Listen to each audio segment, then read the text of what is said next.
un monde. RTGA, mieux qu'une chaîne, un monde.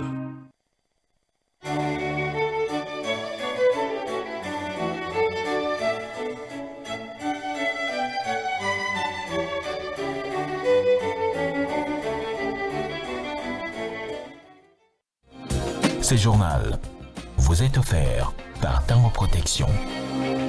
Illico Cash, ma banque mobile.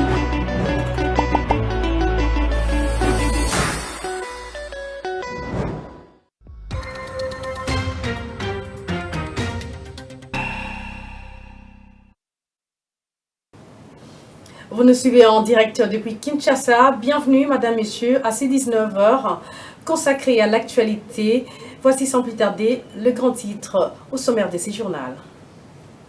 La communauté de développement de l'Afrique australe rejette en bloc les allégations du duo AFC M23 au sujet des opérations militaires conjointes que l'organisation aurait justement menées aux côtés de forces loyalistes affiliés au FARDC, dont le FDLR et Ouazalendo, contre Goma en avril dernier. Des allégations entachées de fausses vérités d'après la SADC.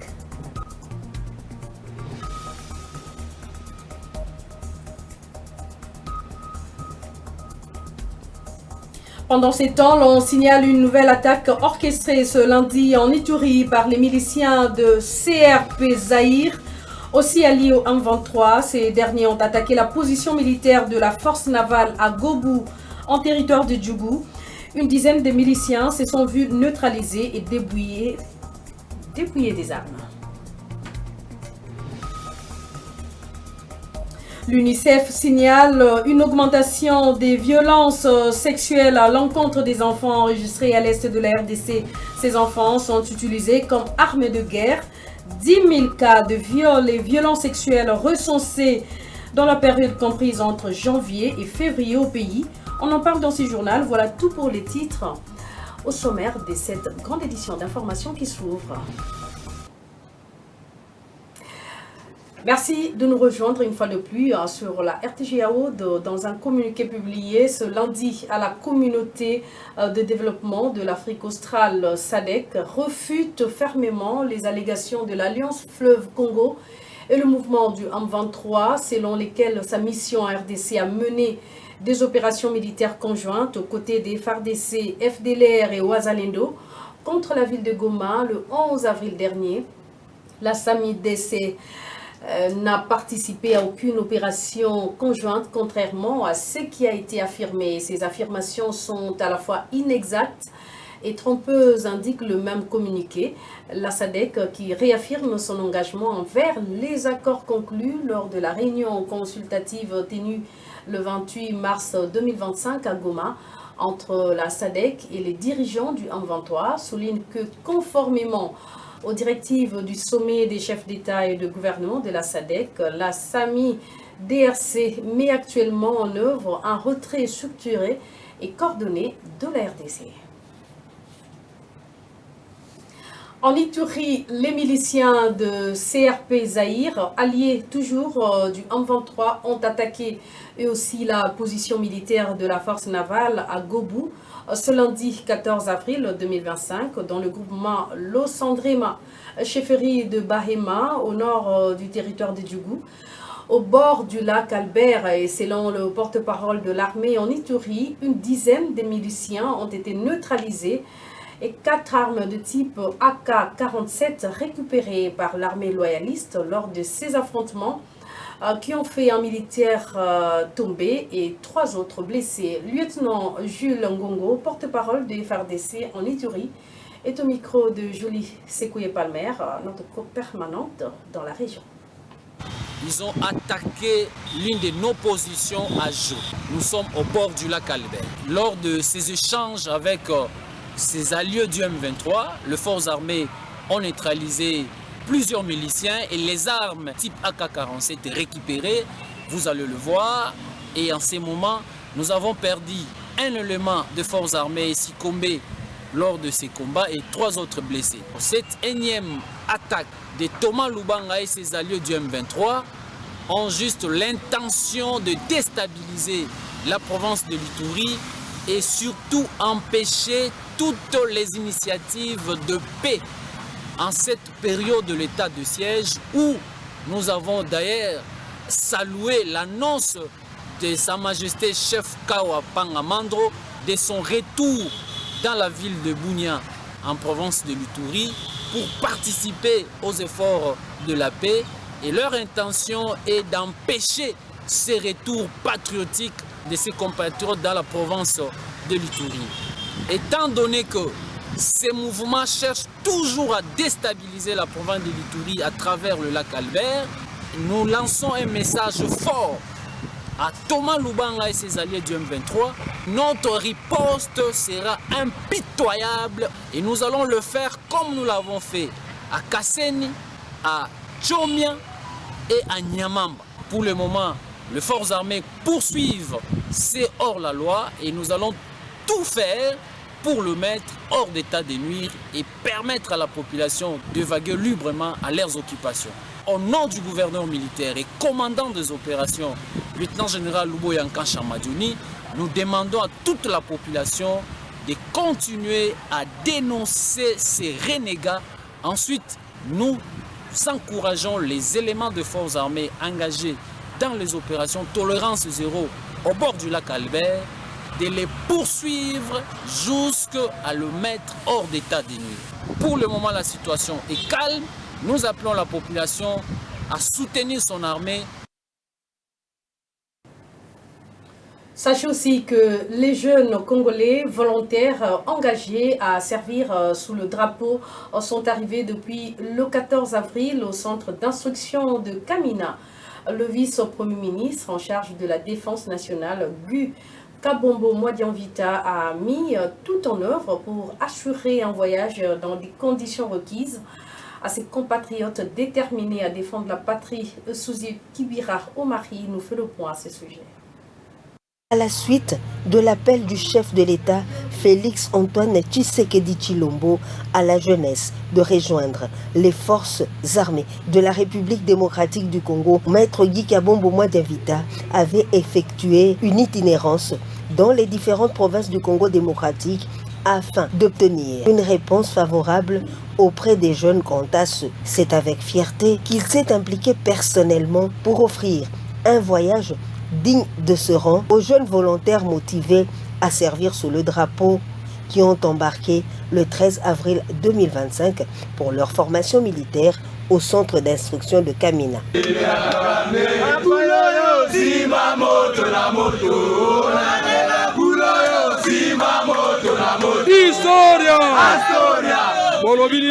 Papa gouverneur.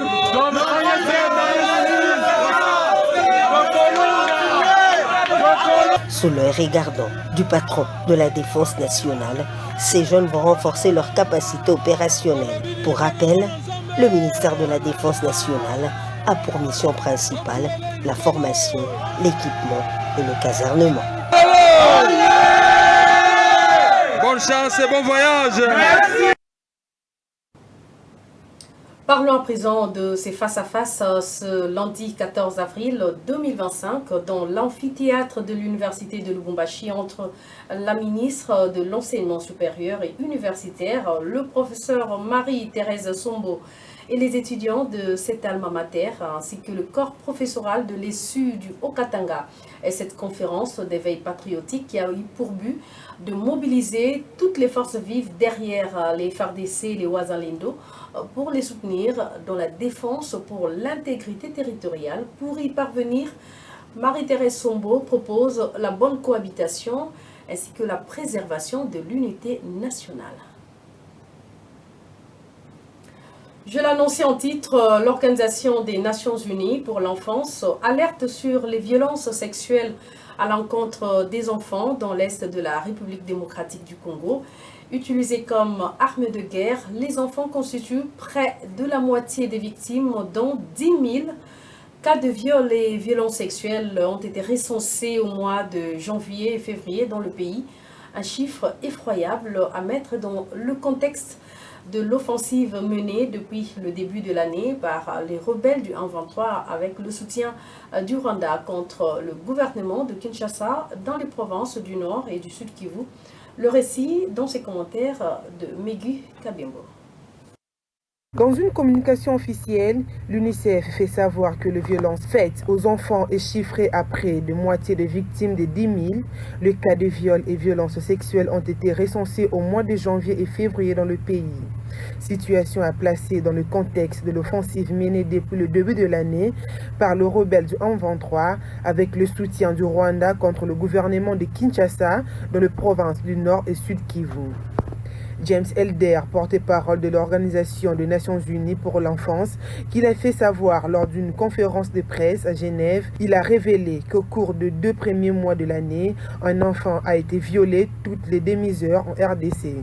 Il ne s'agit pas d'incidents isolés, mais bien d'une crise systémique. Certains des survivants sont des enfants en bas âge. Une arme de guerre et tactique délibérée de terreur et qui détruit de familles et de communautés, a dénoncé James Elder, qui s'exprimait par visioconférence depuis Goma, la principale ville du Nord Kivu, désormais sous le contrôle du M23. La crise est probablement pire que ne le suggèrent les chiffres rapportés par l'UNICEF. Selon le porte-parole, la stigmatisation, la peur et l'insécurité font que de nombreux cas ne sont pas signalés.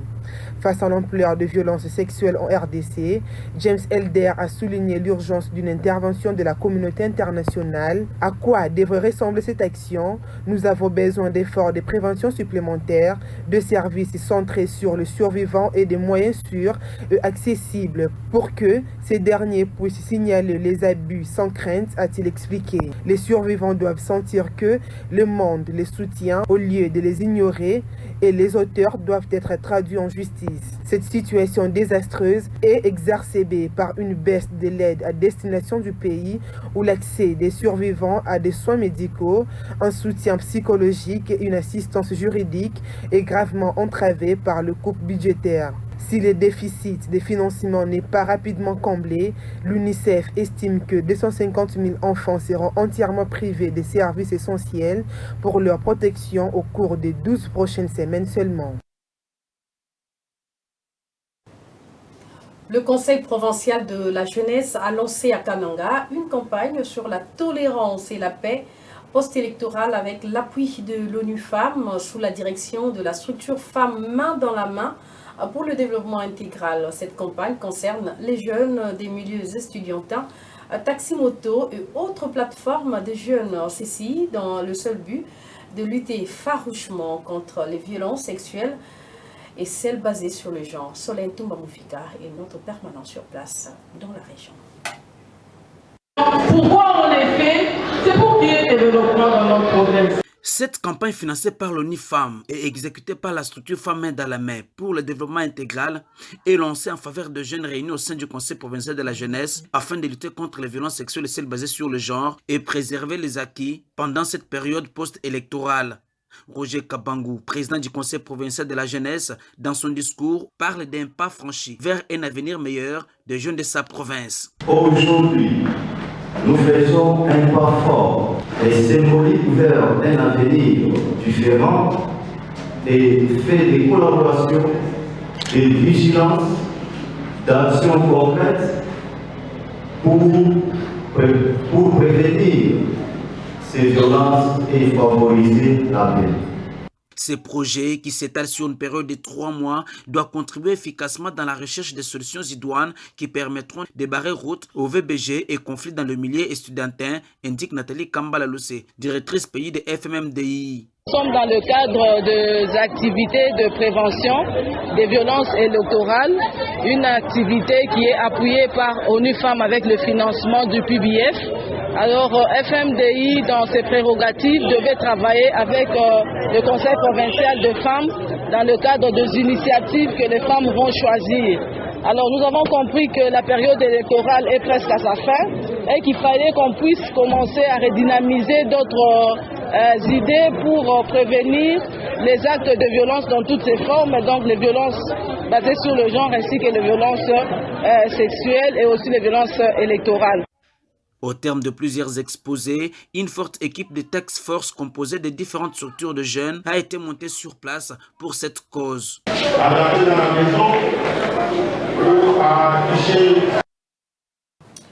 Et en justice, la Cour constitutionnelle appuie sur l'accélérateur dans l'affaire Boukangalonzo qui oppose le ministère public à Matata Pogno Mapon et 2 autres co-accusés à l'audience de ce lundi. L'exception d'incompétence de la Cour soulevée par la défense a été rejetée.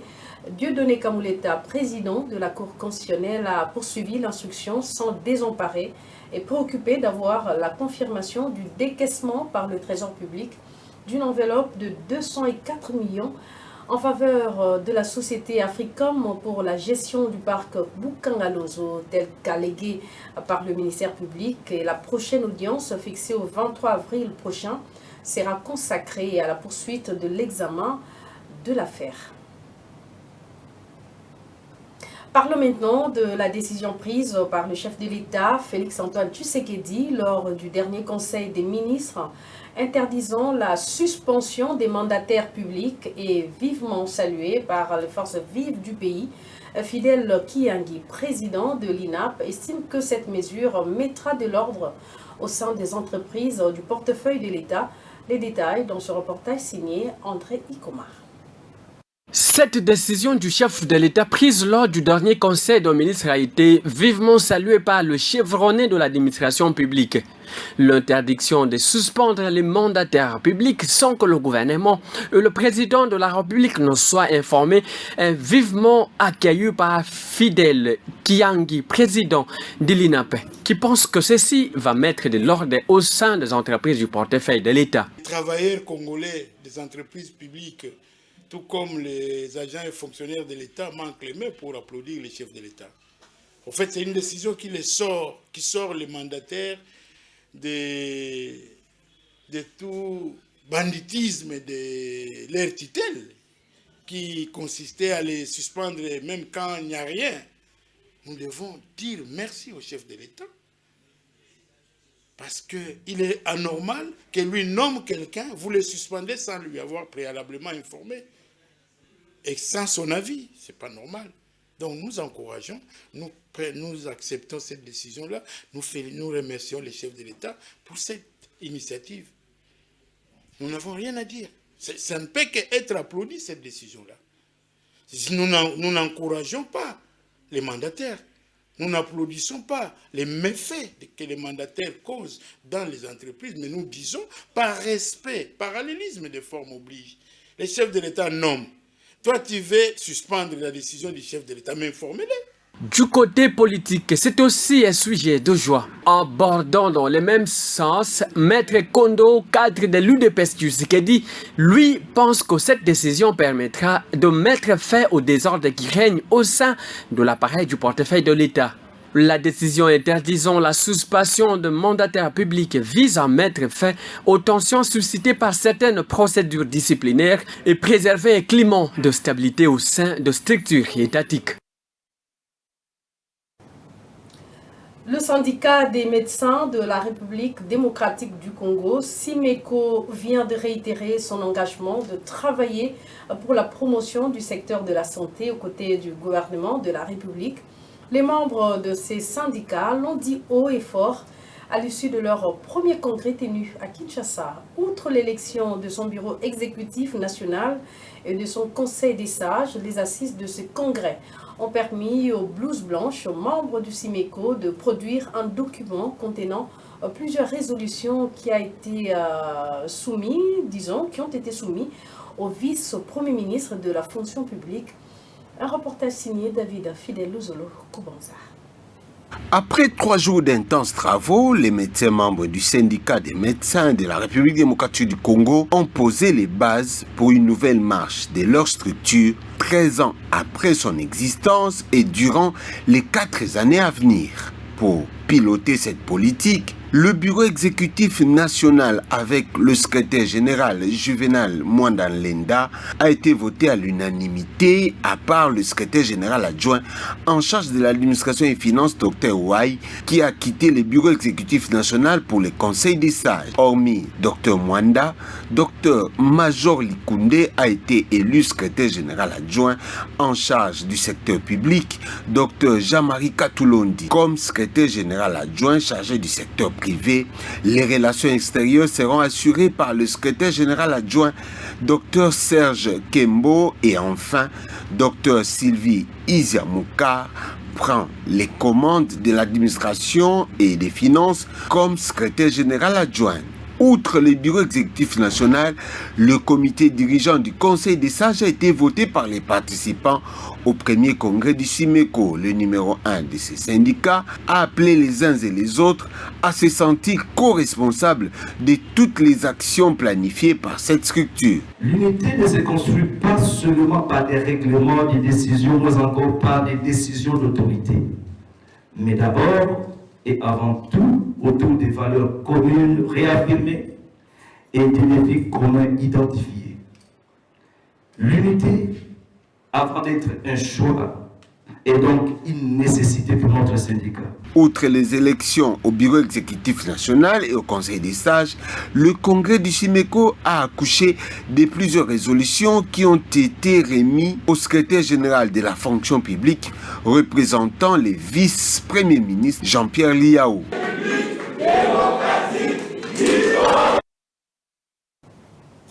On va maintenant parler de la maladie de Chaga, qui est une maladie infectieuse causée par un parasite protozoaire. 6 à 7 millions de personnes dans le monde sont ainsi infectées par le Trypanosomacrouzi, comme vous l'entendez, un parasite responsable de cette maladie.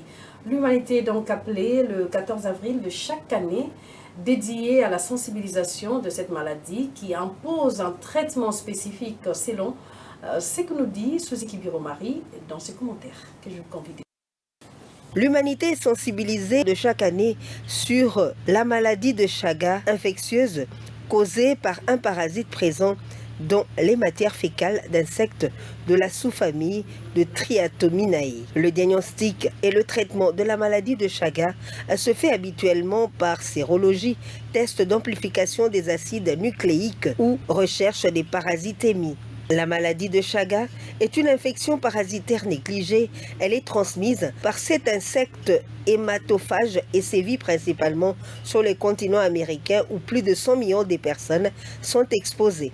L'infection peut prendre une forme chronique qui engendre des lésions irréversibles et conduire au décès. La maladie de Chaga est également connue sous le nom de trypanosomiase américaine et une maladie potentiellement mortelle causée par le parasite protozoaire Trypanosoma cruzi. Elle se trouve principalement dans 21 pays d'Amérique latine où elle est principalement à transmission vectorielle. Les symptômes de la maladie de Chaga se découvrent durant la première phase de la maladie stade 1.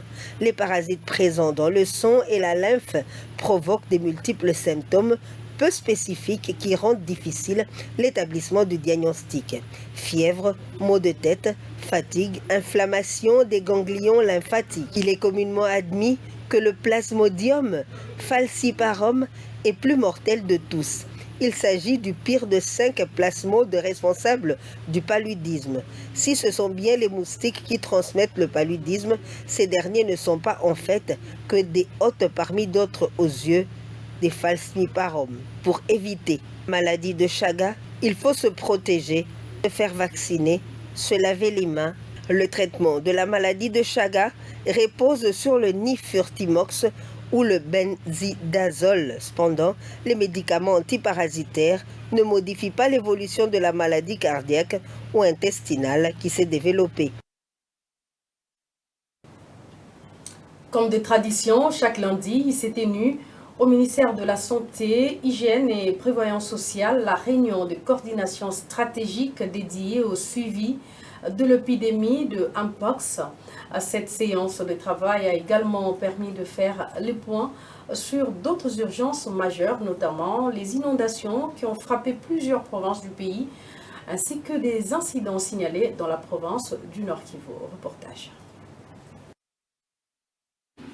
Les données de la semaine 14 font état des 1453 cas Mpox notifiés et 4 décès avec un taux de létalité hebdomadaire de 0,8%. Au niveau national, le cumul atteint plus de 96 000 cas et 1700 décès, soit une létalité globale de 1,8%. On note une tendance baissière dans la majorité des provinces. Les analyses révèlent que si les cas confirmés concernent principalement les jeunes adultes, les décès touchent majoritairement les enfants de 0 à 14 ans. Plusieurs hypothèses sont explorées, notamment arrivée tardive des patients dans les centres de traitement, disponibilité des médicaments et qualité de la prise en charge. Alors les échanges ont porté sur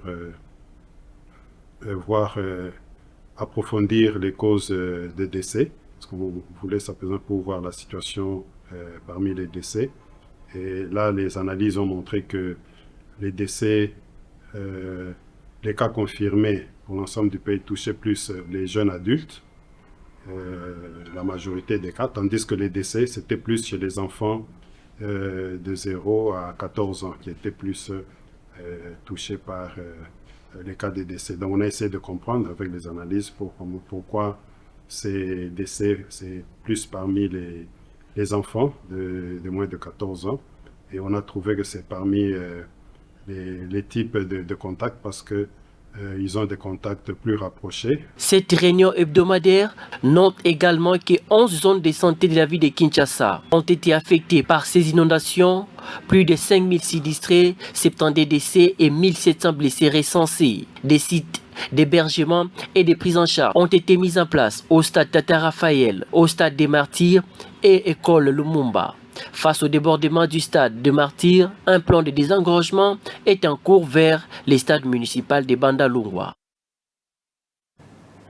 Et on termine par l'actualité en dehors de nos frontières au Gabon. C'est donc avec 90,35% des voix que Brice Clotaire Oligui Nguema a été élu président samedi selon les chiffres provisoires communiqués dimanche 13 avril par le ministère de l'Intérieur. Après 20 mois de transition, il prend donc les commandes du pays pour 7 ans avec un mandat renouvelable une fois. Un succès sans surprise tant il a écrasé la scène politique depuis le renversement d'Ali Bongo le 30 août 2023. Les détails avec Jean Sarvikanda. Élection présidentielle au Gabon, Brice Clotaire Oligui Nguema a été élu avec plus de 90% des voix. Selon les résultats provisoires publiés par le ministère de l'Intérieur, il a été élu président du Gabon. Auteur du coup d'État en août 2023, le général Brice est élu président du Gabon pour un mandat de 7 ans, 19 mois après avoir renversé la dynastie Bongo. L'ancien chef des services spéciaux gabonais avait promis de rendre le pouvoir aux civils après 2 ans de transition politique. Après 55 ans de règne de la famille Bongo, le président Brice Clotaire avait dénoncé la fraude électorale et les détournements des fonds publics. Son principal adversaire, Alain-Claude Billy Bienzé, ex-premier ministre d'Ali Bongo, n'a obtenu que 3% des suffrages exprimés et les 6 autres candidats n'ont pas dépassé le 1%. À en croire les résultats provisoires, le taux de participation s'élève à 70,4%. Le Gabon, pays riche en pétrole, un tiers des habitants vit en dessous du seuil de pauvreté.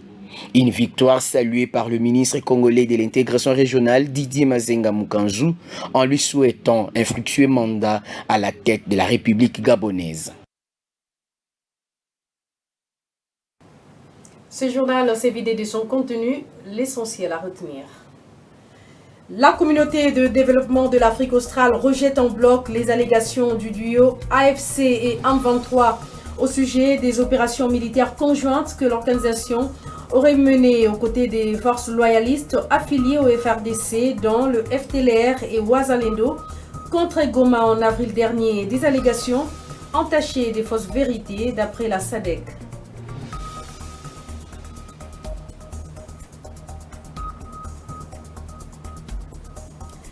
Pendant ces temps, l'on signale une nouvelle attaque orchestrée ce lundi en Ituri par les miliciens de CRP Zaïre. Aussi alliés au 1-23, ces derniers ont attaqué la position militaire de la force navale à Gobou, en territoire de Djougou. Une dizaine de miliciens se sont vus neutralisés et même dépouillés des armes.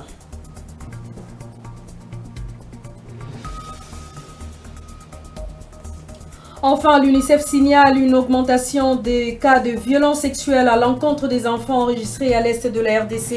Ces enfants sont utilisés comme armes de guerre. 10 000 cas de viols et violences sexuelles recensés dans la période comprise entre janvier et février au pays attribué toujours à l'agression rwandaise. Voilà tout pour l'essentiel de ce journal qui s'achève déjà. Vous nous avez suivis de partout dans le Congo profond et plus précisément en Ituri. Merci pour l'attention accordée à cette grande édition d'information et merci à vous tous également qui nous avez suivis de partout à travers le monde. Très bonne suite de programmes sur la RTGA.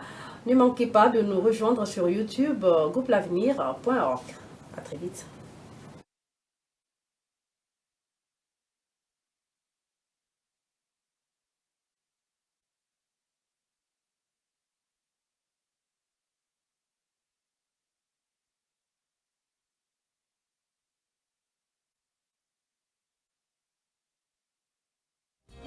Ce journal vous a été offert par Tango Protection. Illico Cash, ma banque mobile.